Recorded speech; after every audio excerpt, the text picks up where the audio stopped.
What's going on, guys? Welcome to the video. So you want to do some pull-ups. It's very understandable since pull-ups are an excellent display of your strength to body weight ratio, and they're going to be a key component in a lot of fitness routines. And being able to crank out a lot of pull-ups is generally a very good sign of your fitness, just because it shows control over your own body weight, as I previously mentioned. And it's really good exercise for strengthening your upper back muscles, right? So today I'm going to be quickly going over the proper pull-up technique. I'm going to be looking at a lot of common errors that people have with pull-ups and how to fix those.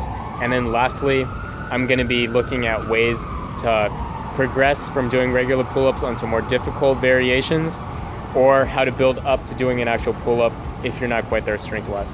So all great stuff, a lot of information. Let's get started.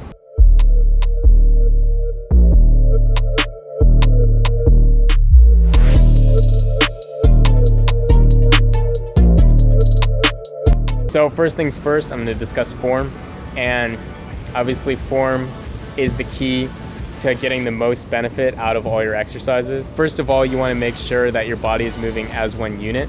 So you want to make sure that your legs aren't swinging or kipping, which would give you momentum to help you get up to the bar. You really want only your muscles to be doing all the work.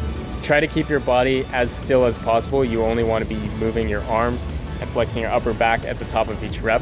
That's about it, right?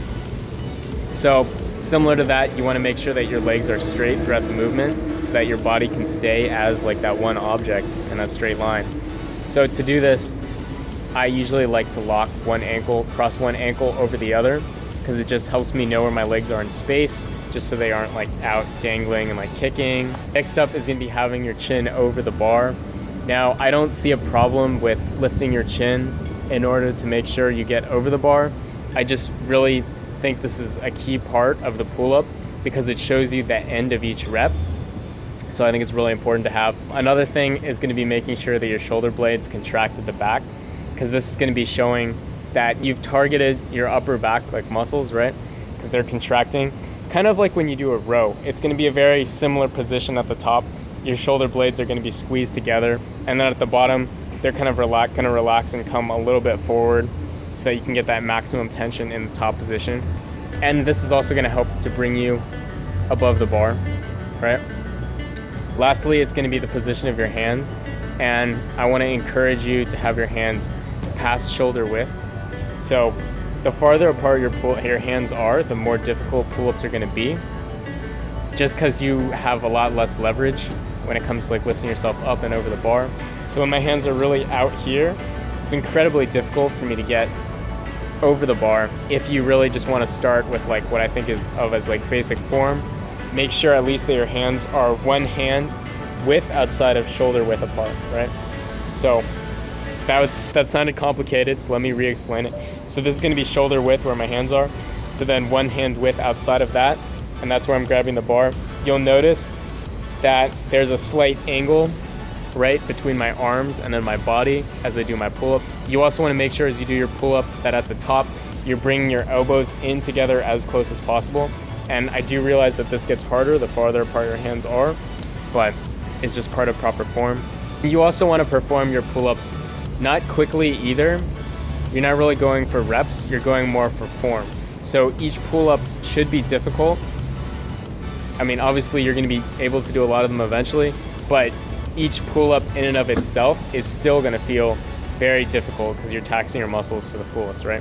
So when you come down, you want to make sure that your elbows are straight to make sure you've come all the way to the bottom of your rep. At the top, you want to make sure that your chin passes and that your back is completely tensed and your shoulder blades are contracted toward each other.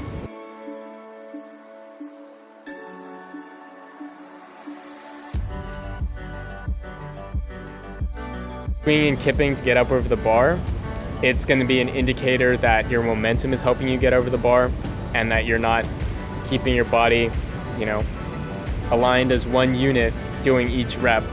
Like I said before, in order to correct this, you can cross one ankle over the other. You can have a friend watch you as you do your pull-ups.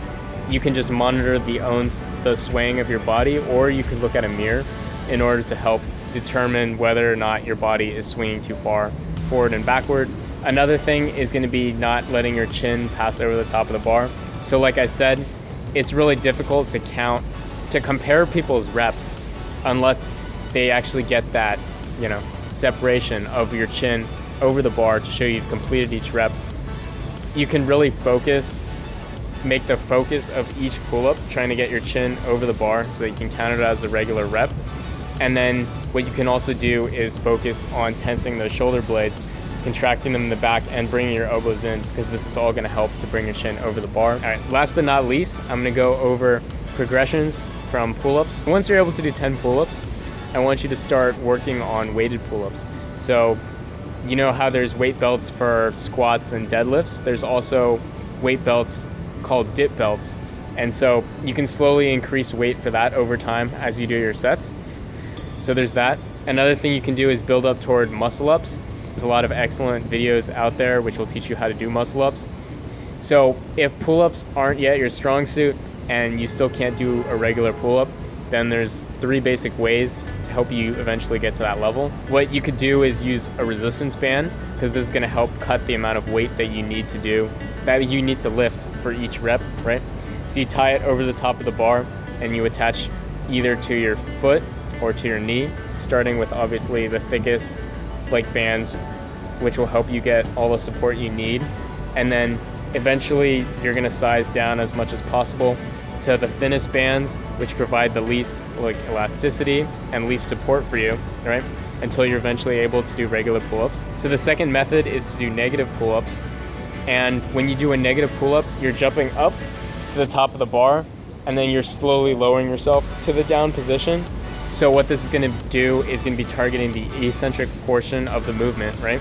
So you're still going to be getting the tears and muscle damage in the same places that you want to target, but by going nice and slow on the negative part of the rep, even if you can't get the upward part of the rep, you're still going to be building strength over time, and one day you're eventually going to be able to do a regular pull-up. And then last but not least, the one I didn't want to talk about, assisted pull-ups. My problem with the assisted pull-up machine is that it can kind of be a crutch for individuals who are trying to learn how to do the pull-up, but they become comfortable doing a certain amount of weight with the assisted pull-ups, that they kind of just count those as regular pull-ups and they never move on. When I train people, I try to get them off the assisted pull-up machine as quickly as possible.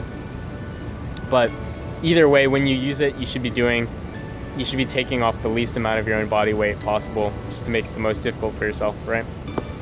All right, well, that concludes this video. I hope something in it was, nice and helpful and informative for you. If it was, please comment below. And then it would help the channel out a great deal if you'd like to subscribe. Obviously, I'm trying to improve the content and quality of my videos over time. And yeah, I'll see you in the next video.